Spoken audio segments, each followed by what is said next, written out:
Lakini pia tutaangalia ile sura ya 6 mstari wa 2 mpaka 7. Mungu analejea kupitia Paulo mtume, maneno yake anasema, basi tuwe wajumbe kwa ajili ya Kristo, kana kwamba Mungu anasihi kwa vinywa vyetu. Twawaomba ninyi kwa ajili ya Kristo, mpatanishwe na Mungu. Katika kuomba kwako toba, omba upatanisho na Mungu. Lakini yeye asiyejua dhambi alimfanya kuwa dhambi kwa ajili yetu. Anarejea Yesu Kristo ambaye alikufa msalabani, ingawa alikuwa ni mwana wa Mungu, ingawa alikuwa hajatenda dhambi, lakini alikuwa tayari kufa kwa ajili yetu ili sisi tupate kuwa haki ya Mungu katika yeye. Paulo anasema katika Wakorintho wa pili ile sura ya 5 mstari wa 20 mpaka 21, lakini ile sura ya 6 mstari wa 2 mpaka 7 anasema, kwa maana asema, wakati uliokubalika nalikusikia, siku ya wokovu nalikusaidia. Tazama, wakati uliokubalika ndio sasa, tazama, siku ya wokovu ndiyo sasa. Omba wokovu wa Mungu, omba uokolewe, uione neema ya Mungu. Katika uokovu kuna neema ya Mungu, na katika wokovu hauji pasipo toba.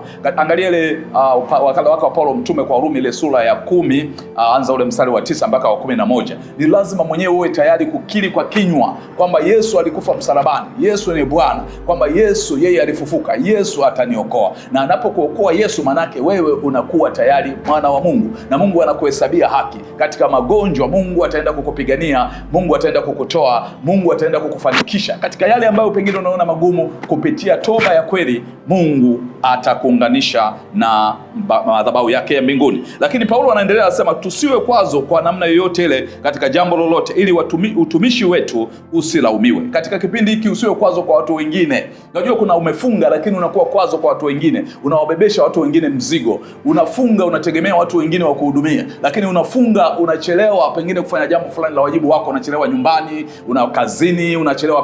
Kwa hiyo unatengeneza kwazo kiasi kwamba yale makwazo yako yanakuwa mzigo kwa watu wengine, na baadaye unaweza ukaona kabisa kwamba funga yako inalaumika. Lakini bali katika kila neno tujipatie sifa njema kama watumishi wa Mungu, katika saburi na katika dhiki na katika misiba na katika shida na katika mapigo na katika vifungo na katika fitina na katika tabu na katika kukesha na katika kufunga na katika kuwa safi na katika elimu na katika uvumilivu na katika utu wema na Roho Mtakatifu mwenyewe, katika upendo usio unafiki na katika neno la kweli na katika nguvu ya Mungu, na kwa silaha ya haki ya mkono wa kuume na za mkono wa kushoto. Paulo anazungumza haya katika ule waraka wake wa pili kwa Wakorintho, ile sura ya 6 mstari ule wa 2 mpaka wa 7. Katika kufunga utende haki, katika kufunga uishi maisha matakatifu, katika kufunga utende matendo mema. Unajua matendo mema inawezekana kabisa unapoyafanya usione athari yake leo, yani usione impact, lakini watu wengi Mungu aliwasaidia kwa ajili ya matendo mema. Ukisoma ile Isaya sura ya 38 utaona juu ya habari ya mtumishi wa Mungu ambaye alikuwa ni mfalme Hezekia. Aliponywa na akaongezewa miaka kwa sababu alikuwa anatenda matendo mema. Lakini soma juu ya habari ya akida wa Kapernaumu, ile Injili ya Luka mtakatifu sura ya 7 mstari ule wa 1 mpaka ule mstari wa 20, utaona yule akida wa Kapernaumu, mtumwa wake alikuwa anaumwa na watu walitumwa kwenda kwa Yesu. Wale wazee walipofika wakasema, atendewe jambo jema mtu huyu. Kwanza analipenda taifa letu, lakini pili amejenga sinagogi, lakini tatu alikuwa na ujumbe. Wale walikuwa wamebeba ujumbe kumpelekea Yesu juu ya mtumwa wa akida kwamba alikuwa hawezi. Kwa hiyo akida alikuwa anapenda watu wake. Penda watu wako pale ofisini, penda kwenye familia yako, penda watu kanisani, waumini wenzio. Kupitia matendo hayo mema Mungu anakuhesabia haki. Lakini mtu mwingine tunaweza kumuona kwa matendo mema ni Dorcas. Dorcas ameandikwa katika kile kitabu cha Matendo ya Mitume sura ya 9 anza na ule mstari wa 36. Dorcas alipotenda matendo mema alikuwa anawashonea mavazi wajane, na siku alipokufa walituma watu kwenda Yafa kuja Lida ambako Dorcas alikuwepo kumtafuta Petro. Petro alipofika akawauliza, wakasema tumemweka dalini. Na Petro alienda akamwomba Mungu kwa ajili ya kufufuka kwa Dorcas, na Dorcas akafufuka kwa sababu alitenda matendo mema. Matendo mema yanahesabiwa mioyoni mwa watu. Inawezekana utapotea, utapita, lakini matendo yako yatabaki. Na kwenye matendo mema inawezekana kabisa usione leo nini kilicho jema kinatokea kwako, lakini amini tu, pengine sio kwako, hata kwa uzao wako, pengine kwa watu wengine wanaokuhusu. Kupitia matendo mema jina lako linakuwa na jina lako linaenda kukupa neema na faraja. Lakini tunapofunga, Mungu anataka tuwe na swaumu ya kweli, na ameandika katika ile Isaya sura 58 ule mstari wa 4 mpaka ule mstari wa 9 wa 10, anasema, tazama ninyi mwafunga mpate kushindana au kugombana na kupigana kwa ngumi za uovu. Amfungi siku hii ya leo hata kuisikilizia sauti yenu juu. Je, kufunga namna hii ni saumu niliyoichagua ni mimi? Mungu anauliza. Kufunga kwa kushindana, kufunga kwa kupigana. Mungu hataki saumu ya namna hiyo. Anasema, je, siku ya mtu kujitaabisha nafsi yake, si kwa mtu kujitaabisha nafsi yake. Ukifunga wakati unafanya maovu, maana yake ni kama kujitaabisha nafsi yako. Lakini Mungu anasema pia kwamba, je, kufunga kwa namna hii si kwa kujitaabisha, ni kuinama kichwa kama unyasi na kutanda nguo za magunia na majivu chini yake. Je, utasema siku ya kufunga na ya kukubalika kwa Bwana? Je, saumu niliyoichagua sio ya namna hii? Anataja sasa saumu aliyochagua Mungu. Moja, anasema kufunga vifungo vya uovu. Funga vifungo vya uovu. Funga tabia mbaya. Funga matukano. Funga masengenyo. Funga uzinzi. Funga ulevi. Funga yale ambayo yanaumiza watu wengine. Lakini anasema kujilegeza kamba za nira. Wasaidie watu wengine. Wafungue watu wengine kwenye vifungo vyao.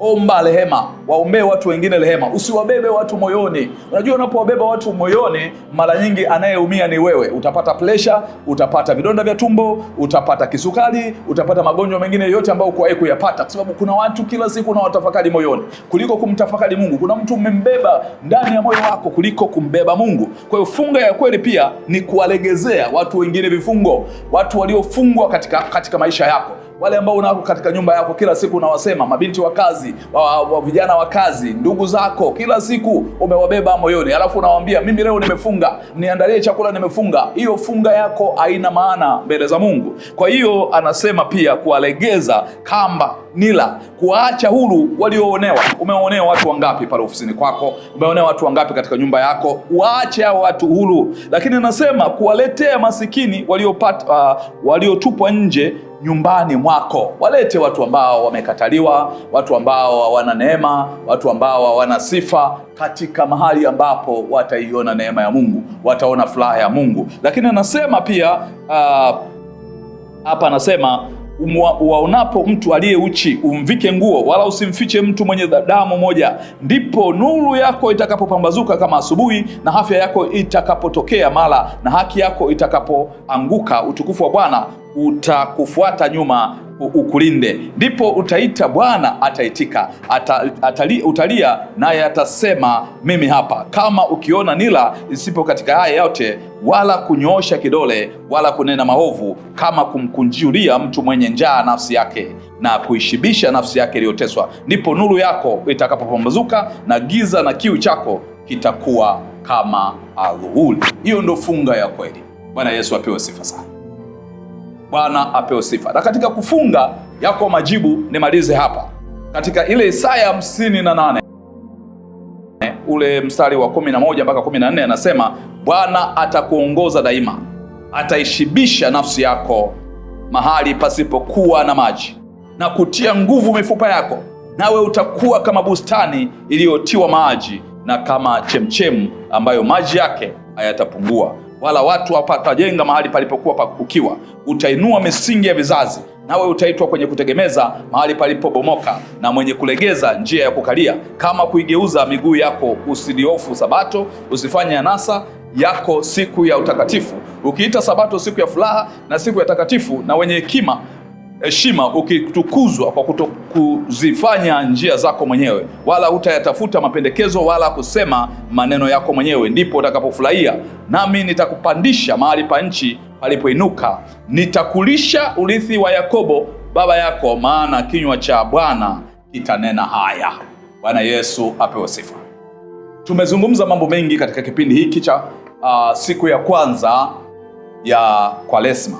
Leo si Jumatano ya Majivu, na majivu tuliyopaka yanatokana na ile mitende ambayo Yesu anapoingia ile Yerusalemu siku ile ya Jumapili, tunasema Jumapili ya mitende, na watu wanaimba Hosana, wanamshangilia. Ile mitende ambayo tulikuwa tukishangilia ndio inachomwa ile kuwa majivu, na ile majivu yanatumika kupaka kwenye paji la uso.